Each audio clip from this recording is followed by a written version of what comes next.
बच्चों चलिए प्रश्न को पढ़ते हैं। प्रश्न में दिया हुआ है कि मूल रोम की कोई एक विशेषता लिखिए।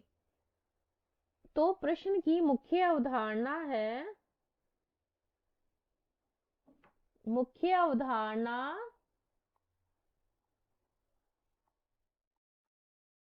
पादपों में आकारिकी।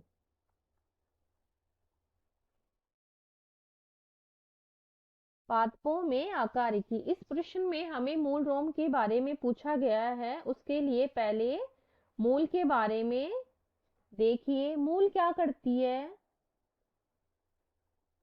मूल पौधे की भूमि में उगने वाली संरचना होती है और ये बीज के मूलांकुर वाले भाग से निकलती है और ये पादप को यांत्रिक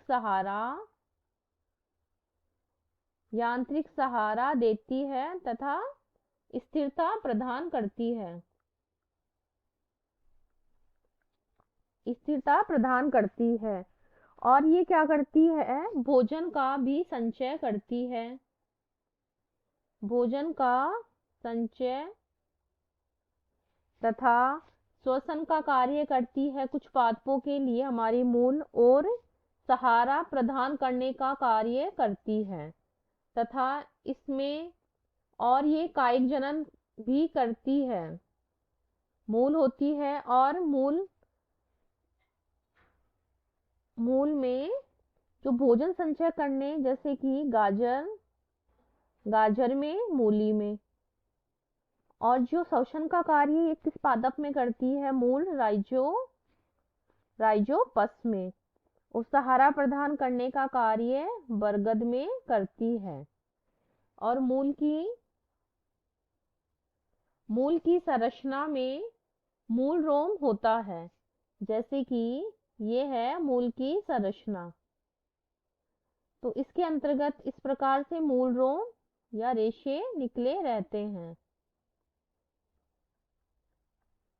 मूल अपने आप में 3-4 भागों में विभाजित रहती है।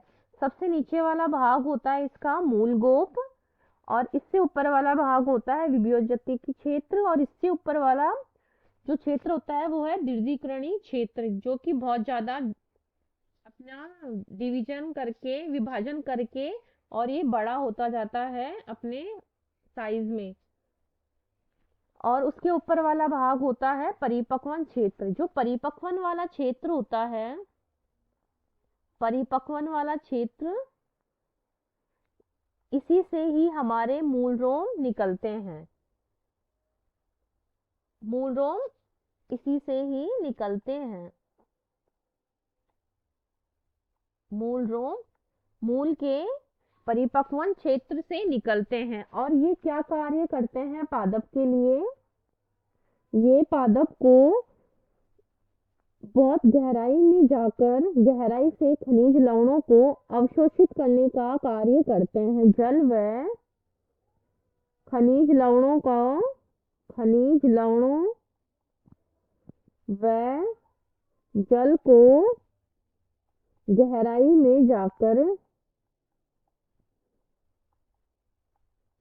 में जाकर अवशोषित करने का कार्य करता है। अवशोषण करने का कार्य करता है। ये है हमारे मूल रोम का कार्य। हमारे प्रश्न में मूल रोम की एक विशेषता पूछी है, जो कि ये है कि ये गहराई में जाकर, जमीन की और गहराई में जाकर वहां से जल व खनिज लवणों का अवशोषण करने का कार्य करती है। आशा करती हूँ आपको इस प्रश्न का हल समझ में आया होगा। धन्यवाद।